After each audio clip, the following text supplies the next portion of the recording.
భక్తివర్ణ ప్రేక్షకులకి శుభోదయం.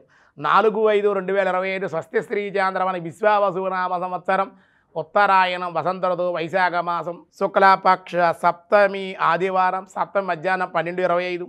పుష్యమి నక్షత్రం సాయంత్రం 5:44. వర్జం లేదు ఈరోజు. దుర్ముహూర్తాలు సాయంత్రం 4:34 5:25. సూర్యోదయం 5:37. సూర్యాస్తమయం 6:16. అమృత గడియల ఉదయం 11:21 12:57 వరకు.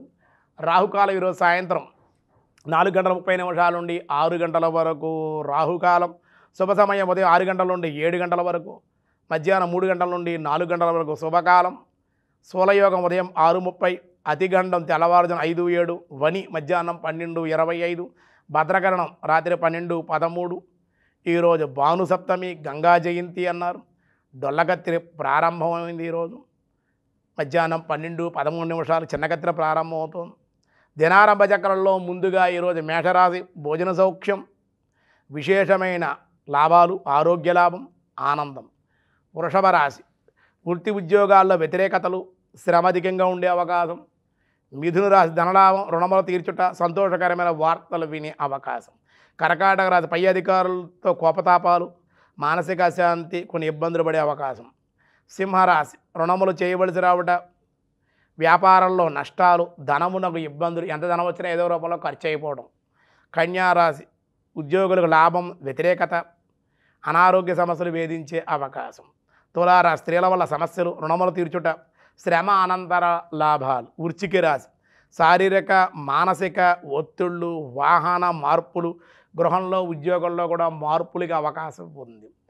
ధనస్సు రాశి చోరాగ్ని రాజభయం, దైవచింతన, దేవాలయ దర్శనం చేయడం మంచిది. మకర రాశి గృహలాభం, స్త్రీ సౌఖ్యం, విందు వినోదాల్లో ఈరోజు పాల్గొనే అవకాశం. కుంభరాశి అధిక శ్రమ, ప్రయాణాలు, ఉష్ణజ్వర బాధలు, అనారోగ్య సమస్యలు కొంచెం ఇబ్బంది పడే అవకాశం ఉంది. మీనరాశి సంతాన వృద్ధి, మానసిక ఆనందం, ధనలాభం ఉండే అవకాశాలు. ఈరోజు విష్ణు సహస్రనామంలో వ్యాసాయ విష్ణు రూపాయ వ్యాసరూపాయ విష్ణవే పరిగ్రహ వాం పరిగ్రహాయ నమః. భక్తుల ప్రీతితో సమర్పించిన ఎంత చిన్న వస్తువైనా నన్ను దాన్ని అనుగ్రహించేవాడనే పరిగ్రహించేటువంటి తీసుకునేటువంటి వాడు. పత్రం పుష్పం ఫలం తోయం యోమే భక్త్యాత్ ప్రయచ్చతి అని గీతలో చెప్పినట్లుగా సర్వవ్యాపకుడగు అగుట చేత, భక్తుల చేత, జ్ఞానుల చేత, యోగుల చేత అంతటా గ్రహింపబడేవాడు కనే భావం పరమాత్మ. అందుకే ఆయన పరిగ్రహించబడు. దేవత ఆరాధనలో భక్తి ప్రపత్తులతో ప్రధానంగా సమర్పించే వస్తువులు బాహ్య రూపమున కానీ అనుగ్రహించేటువంటి వాడు పరమాత్మ. నువ్వు భక్తితో పత్రం పుష్పం ఫలంతో యో భక్తితో ఫలం కానీ, పత్రం కానీ, పుష్పం కానీ ఏదైతే ఇస్తావో ఆ వస్తువుని చూడ పరమాత్మ. నువ్వు ఏ మనస్సుతో ఇస్తున్నావు? నా పూజ ఏ గొప్ప కోసం చేసుకుని నలుగురు బడాయి కోసం ముగ్గులు ఎవరైనా దీపాలు పెడుతున్నావా? నా కోసం భక్తిగా దీపాలు పెట్టు, నా కోసం భక్తిగా ముగ్గేస్తున్నావా? 10 మంది బడాయి కోసం, గొప్ప కోసం, ప్రదర్శనల కోసం నువ్వు భక్తిగా పూజలు చేస్తున్నావా? నువ్వు ఏ విధంగా నీ మనసులో ఏ భావన ఉంది, ఏ భావనతో పూజ చేస్తున్నావు, ఏ భావనతో అలంకరణ చేస్తున్నావు, ఏ భావంతో నివేదన చేస్తున్నావు, ఏ భావంతో నన్ను సేవించి ఈ భావన మాత్రేణ సంతుష్ట భావనానారాయణుడు. నీ భావన ఏదో పరమాత్మ అది చూస్తాడు. అది ప్రధానం మాట.